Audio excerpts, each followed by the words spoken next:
Okay, so first off, I would like to actually thank the Pillar guys because we recently signed a partnership agreement with Pillar. So it's great that they could bring us on stage today.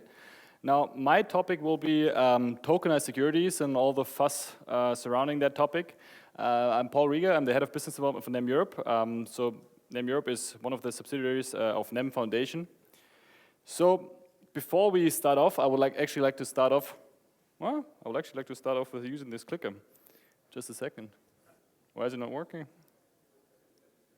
was supposed to work. If not, I can actually try to. Well, actually, wait a second. I should work. Wait, just working. No? No, this one is a different one. This is mine. So, but we can use. If this one is working, then I will use this one. Continue. So let's see if this one is working. Turn it on. So disclaimer. Well, just to make sure that we are on the same page, I'm not a lawyer. All the things that I will propose in this talk are based on well, the experiences that we made based on our technology, talking to other lawyers. But there are lots of questions, more questions than answers. So what I'm proposing here will be lots of challenges and some solutions how to tackle the issue of bringing a concept, which tokenized securities are right now, it's more concept than anything else, to reality. So to start off, I will actually look at a definition because this is the most famous definition right now because it was introduced by the FINMA, and the FINMA is still quite progressive in regards to tokenized securities. So the tokenized securities actually represent something in the real world, and that makes them analogous to equities, bonds, or derivatives. What does that mean? Well, once you tap into the real world, you also tap into the real world legal system. And that's actually the biggest challenge and one of the misconceptions that most people have. You cannot have tokenized securities without the regulatory bodies that already exist. So the consequences for that are, well, you need to comply with all the laws and all the regulation that is in place. And most of the time, it's federal security regulation, but there's some other ones. So for all the things that I'm proposing here, I try to take that into consideration, that it's actually not possible to just shy away from the obligations that you're entering when you try to focus on issuing a tokenized security. So there's a big difference between issuing and trading. Issuing a tokenized security has happened quite often in the past and lots of times unintentionally. So there were lots of ICO projects that well, what they actually thought would be a utility token is in reality a security. There are also some intentional issuings of security tokens, but those are not too common right now because it's not that easy. But still, if you look at it from a bigger point of view, the issuing is the easy part. Trading a tokenized security and complying, that's actually really difficult. So the compliance part and the trading are why we right now have lots of regulatory bodies that actually try to enforce the rules that were set in place for real world securities, and they still apply to tokenized securities. So one of the solutions that people think is just possible is kind of wishful thinking, that you can go to blockchain, register a security, might be even with the regulator as you would do normally. You can put it on the blockchain and then users can trade, and that's it. And you would use the blockchain as a central securities depository. Now, even though technically speaking it's possible, and it may be possible in the future if regulatory bodies are willing to work with the technology, it's not possible right now, and it's not realistic that this will be possible anytime soon. Just to mention a few issues with this. So if you trade a security, you have to have something like price finding. So for every trade that you're executing, there needs to be price finding and that needs to be guaranteed. So what actually happens in this scenario if price finding doesn't happen? If there might be a bug in whatever kind of solution you're trying to put on the blockchain to have the price finding algorithm, what if that doesn't happen? Who's responsible? Who's liable for that? And if there's no concrete enforcement strategy to ensure that there can be someone who's liable for this, It's just not going to be realistic. Same with KYC AML. Even though you can, in theory, have KYC and AML users on the blockchain, and you can do that quite easily, and there are already projects proposing that, who's the governing body in this example? And there needs to be a governing body, because it's not realistic that, well, there will be lots of new legislation just for blockchain. Well, there will be changes for sure, but realistically speaking, if you want to do this anytime in the next 5 years, this is definitely not the way to do it. This is the wishful thinking approach. Now, what is a lot more realistic is this, and this is already happening. So this actually introduces the existing central structures that are already in place, but you still have the blockchain. So just let me step you through this. Overall, if you want to issue security, there are different types of securities, but I don't want to go into too much detail on that. That also depends on the jurisdiction. But overall, if you want to register a security, you normally go to a central securities depository. You would actually comply with lots of legislation. You need to provide lots of regulation. You need to provide lots of documentation for what you're trying to do. And then, once you do that, well, you might get an IC number, and you may be able to make this something tradable. So at the same time, if you want to have it on blockchain, you should actually issue a token on a blockchain. Otherwise, what are you going to trade? So number 2 would be, well, you issued a token, but you're never going to trade this token on the blockchain itself if it's a security, at least in this solution. This is what quite a few exchanges are building right now, together with some partners, because it's the most feasible way to trade tokenized securities right now.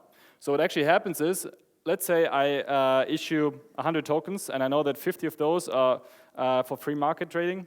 So I would deposit those tokens as the issuer to an exchange, and they will never leave the exchange unless I want to settle. So by settling, I mean unless I actually want to settle the whole of the 50 tokens, not if there's a trade of one token to some other buyer. Why? Because I need to do a lot of documentation for every single trade. And that documentation needs to be between the exchange and the CSD. So what actually happens here is that the CSD provides all the functionality to an exchange to be compliant. Now, the exchange still needs to be a regulated exchange, not just licensed. Right now, there's also a big misconception that all these exchanges are really licensed. They have all the licenses. Yeah, great, but they're not regulated. There's a big difference if you go to a bank that's regulated and if you have an exchange that has some licenses, because which license do they have? They might have a few, but that doesn't make them a regulated exchange.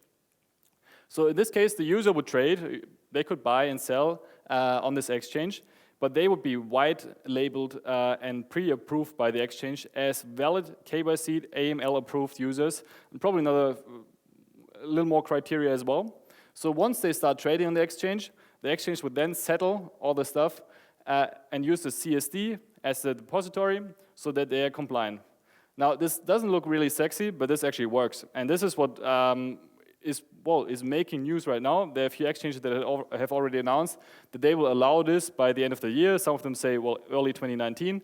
Doesn't matter, but it's something that definitely works. But it's not what people envision if they talk about tokenized securities. Everybody believes that, tokenized security, I can finally trade shares of my company freely on a blockchain. Not going to happen that easily. This will probably be the first step towards that goal. Now, the second step, which is solution 3, which is probably going to be the really interesting solution, is the following. That you have a few, definitely more than one central securities depository, and they form a network. So that exchanges, and there's not going to be one exchange that is going to offer securities trading. There are already more than one that have announced it, and I assume there will be at least 5 to 7 big ones. So what would they do? Well, they still need a depository. There's no way around it. Unless you really make huge changes, regulatory changes, there's no way around it. So what can happen, and this is actually a very enticing thing to think about. So if you have a blockchain network that itself is a central securities depository, which is run and distributed to central securities depositories, then you have a valid way to interface with the exchanges, because the exchanges can use that. They still need to sell somewhere, but they can use that. The big advantage is that you save the pretty complicated thing in the beginning, that you need to deposit something and it can't be withdrawn. In this case, every trade would actually happen with the tokens on the blockchain. So even though this is a network in itself, it can be compatible with existing networks, which is one really interesting idea as well.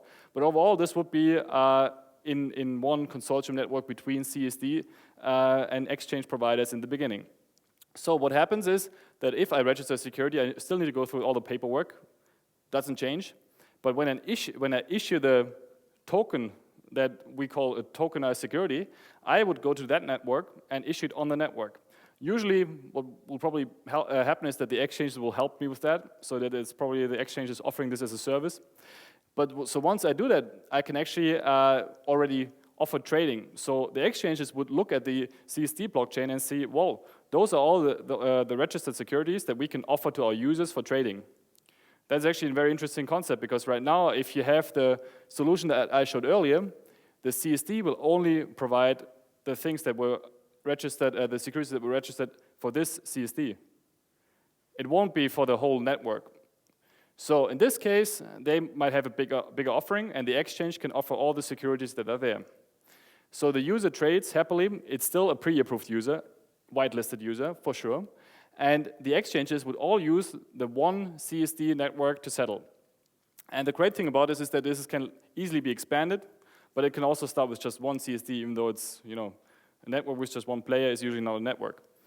But it can start small and scale up quite well. And the great thing about this is it enables a bigger ecosystem. So in order to actually do this, we need to consider a few things, because you still have a few issues, especially feature-wise, how you do certain things. And one of those is, well, what happens, for example, if someone passes away? Who is still the owner of a security? In the real world, there are quite a few simple things, how you can recover things, how you get the rights to own something if someone passes away. And we need to think about these implications as well. And for that, we actually have some of the things already in place that are being used for such solutions, such as on-chain recovery, so that you can actually predefine, and this is just one example, it can be way more complicated, but you can predefine a structure that will allow users in such a network to transfer ownership if something bad happens. It also gives them security and assurance that if something goes wrong, I can have a backup plan, social trust network or whatever it is, and this is just one example where you have Bob's computer, which is probably the default wallet that he uses, but if he loses access, he has a way to actually activate a recovery scheme which goes that way. So if Bob's mom is the one that is agreeing and he needs 2 or 3 of the other defined stakeholders in this scheme, then he can actually change and recover all the funds and all the, in this case, own securities that he had. But of course, since you have a CSD, you also have some other abilities, but you still need to replicate the capabilities that you have if you want to go into the blockchain direction. You can't just ignore what you're capable of in the real world right now. You actually need to look at these features, and this is what the CSD and other institutions are looking for. As well, you should only be able to trade if it's actually whitelisted. So this is one major point. If I'm able to just trade on this network without anybody making sure that it's compliant, I still have a lot of risk. And the way this works in the real world is that the exchange is actually responsible for a lot of things. If it's a regulated exchange, they're responsible for a lot of things. So they need to make sure that the users that are trading are KYC and AML approved. They need to make sure that the trade itself is possible and compliant. Of course, they also rely on CSD information, but they have a lot of responsibility. And one way to ensure that something like this is happening in a way that only if everything is, all the conditions are met and everything is compliant, is that you can bundle a few transactions. So you can have aggregated transactions that define, so I'm going to pay 3,000 XEM for one security token. Now this security token, we're not going to talk about what it represents right now. But all these security tokens, when they're being issued on this network, have the attribute that they actually need something else for transfer. So in this case, they need an exchange token. Without the exchange token, you can't just transfer it anywhere, because once you allow that, you're still running into the risks from problem 1, which are unsolved right now. So what would happen in this case is that the exchange, the regulated exchange, is actually an owner of a big enough pool of these exchange tokens so that they can facilitate the trade if they believe it's a valid trade. So in this case, if the seller wants to sell something, the buyer agrees, the exchange will allow it and send an exchange token to the seller. The seller will initiate, the buyer will have a return transaction, but all of these are only happening if all of the conditions are met. So it's all or zero transaction. In that way, you're not having like an open trade and so on and so on. So it can also be described as an escrow transaction, actually. And this allows the exchange to be compliant and to reduce the risk that they usually have if they were just allowing free trades for securities. So this is one of the other things that is quite important for something like a CSD, to be able to work with the exchanges on offering compliant trades. So overall, those are the main insights for now. I personally believe that a CSD network is definitely the way to go because it enables a bigger ecosystem, a way bigger ecosystem. And well, NEM offers quite a few solutions, plug-and-play features for that are already being used. And up there, as I'm saying, solutions are already being built. This is not something that's in speculation phase anymore. There are lots of walled garden solutions, of course. So everybody wants to build their own little ecosystem, but there are also some great initiatives focusing on the network approach. And I think that would be very, very valuable for the overall tokenization of securities, because I don't think this will be a one-man show or should be one company show.